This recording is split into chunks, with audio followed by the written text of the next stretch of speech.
Hello and welcome to Dusseldorf. We're about to take out on a test drive this Hymer MTL, Hymer, whatever. It's this vehicle here. As you can see, it's got a Mercedes 316 engine. Despite the fact that it is Mercedes, it's got a very large amount of weight extra that you can put in. So if it's just under 3 tons with a driver, a full water tank and a full fuel tank, and full tank of gas as well, and that'll give you 500 kilos on top of that you can put in it. Alternatively, if you've got a very fat wife, you can take it up to 4.2 tons. So there's plenty of space there. Bear in mind, of course, if you take it over 3.5 tons, you do have problems in certain countries such as Austria, Switzerland and various countries in Central Europe. Let's come a bit the back. So you've got an enormous garage. I won't take you into the garage, but you can see from the door it's enormous. And let's have a look inside. Now, this model is designed for, see how well the step comes out. This model is something you might want to use if you're particularly tall, because it's got the beds not running across the width but running down the length. So if you come in, you can see the vehicle, what it looks like in here. For taller people, this is a solution. Bear in mind that the width of internal width of this is only around 1.90 m. So if you're that tall, then you probably want to have it this way. If you're under 1.80 m, let's say, then there's absolutely no reason to do that whatsoever. So one or two other internal parts. Let's have a look at the bathroom. You see you've got a door which opens in that direction, which is the proper way for a door to open.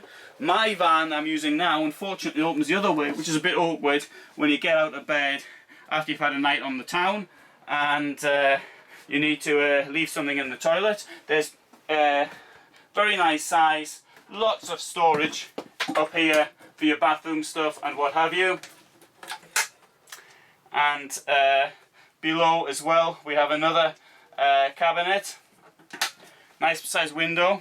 One thing very important to me for anybody who lives in a vehicle is this, is you've got some hanging space in there. You've got a wardrobe. In this case the shelves are quite high up, but you can remove the shelves or you can put them lower down depending on your requirements. So there's a small, let's say, wardrobe. I mean, it could be of course a little bit bigger, but there's not that much room in the vehicle. But that's something which is very useful. And of course there is an enormous fridge.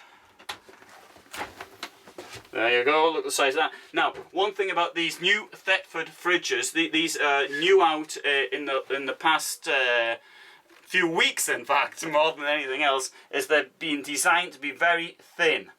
So this is something which is useful for reducing the length of the vehicle. So they're going up rather than being fat and going outwards. So it's a brand new thing there from Thetford. Okay, the kitchen itself is relatively standard. Got a sink and 3-burner hob, as you'd expect. You've got these enormous storage things under. Under a kitchen that really is big, so you can fill that up with food or whatever you want to, really, as well as having, you know, very big and useful and well designed storage above it. 3 hinges incidentally are not necessary on something like this, but it does make it look better and makes it stronger. But I'm sure you'd even get away with 1 hinge on something like this. It's so light, this wood. And here again, a nice area to sit round. I like an L shape myself. I think it's particularly good. Now, should you be one of these people who wanted to put a television in, you can do it down here on the left.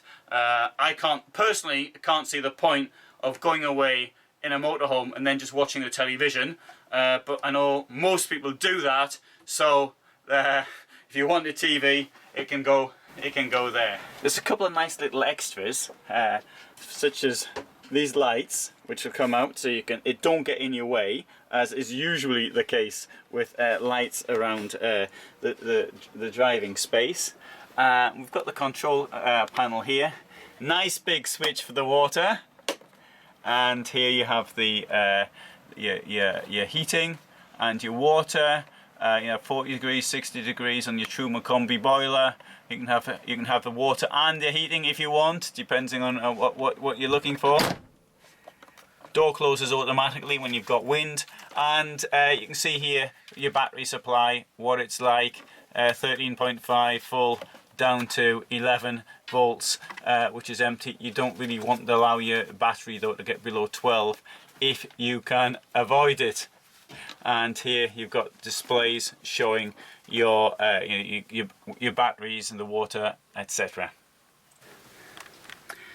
So I'm in the driving position now, and speak one or two things about this. First of all, this is a Mercedes, as you noticed earlier. It's got a automatic gearbox, and very unusually, it's got the brake on the right hand side. So you use your right hand to release the brake or pull it up, depending on what you're doing.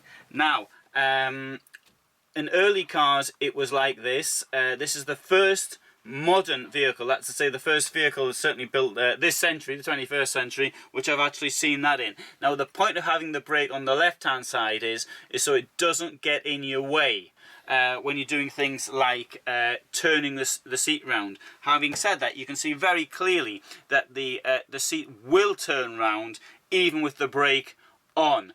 So there is an advantage that it's where you're used to the brake in your own car.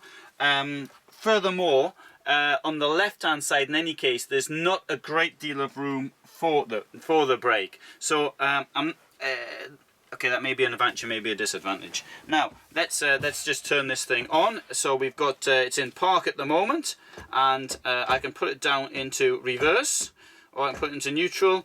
But I have to turn it on first, I think. Right, so I'm now in park, and so right foot on the brake. Let's bring it down. It's now in reverse. From there you go to neutral, and from there you go to drive, automatic. Now that noise means that the step is still out. So what we'll do now is I'll put it back into neutral, into reverse, and into park. I'm turning the engine off, and I'm going to put the step out. It's useful to know because the person I bought my Hymer from didn't know what that noise meant, and he was looking for it.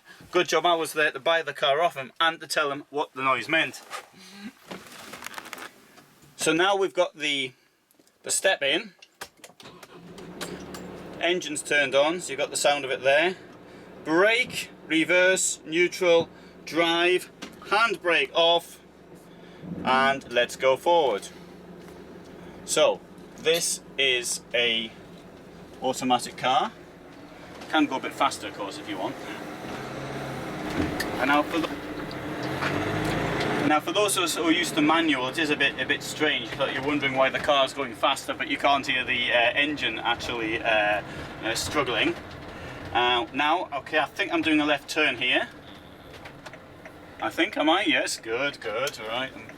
Off out to the left. And then to the right. And then to the right.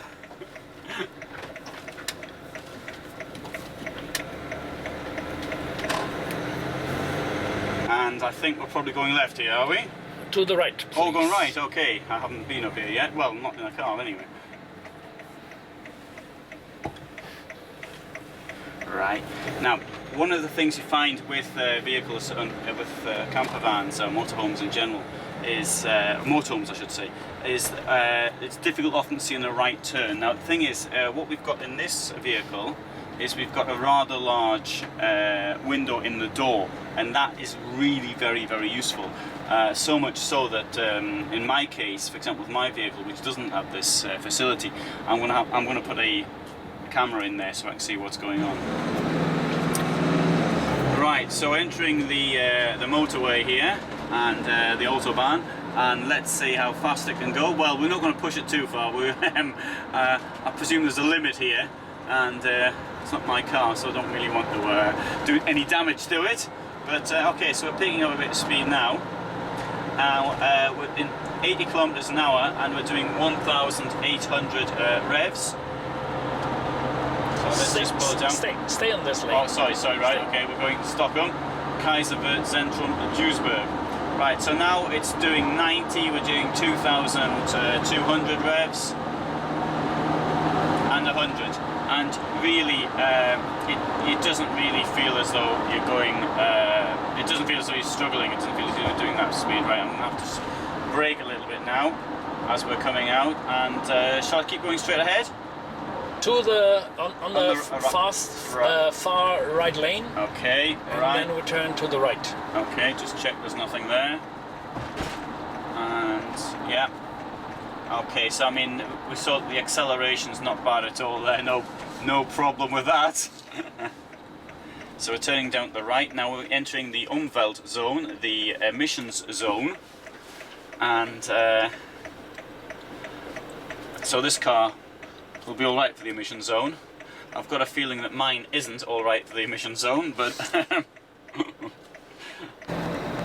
so driving around town now, but in that, even in that short burst we did on the motorway, I could feel the amount of power in the vehicle. There's plenty to spare.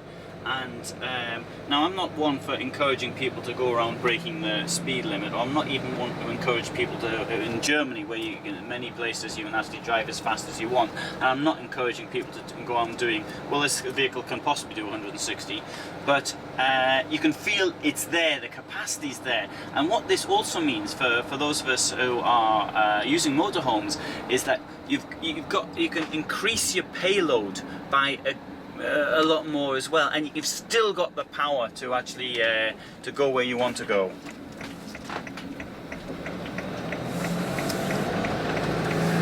So here on the left we've got the Rhine, and just the north of Dusseldorf, and to the right we've got the Dusseldorf Fair.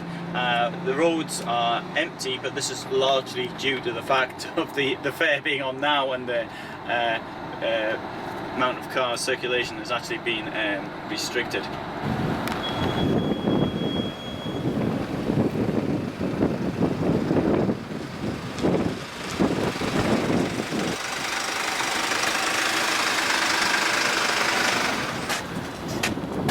Excellent drive. It's really easy to drive. Of course, it's a Mercedes, is what you'd expect. You don't feel as though you've got more than 7 meters of vehicle behind you. You feel as though it's something very, very small. It's okay. It's 75,000 euros. It does cost a little bit of cash, but you get Mercedes quality. You've got humour in it. It's a wonderful vehicle.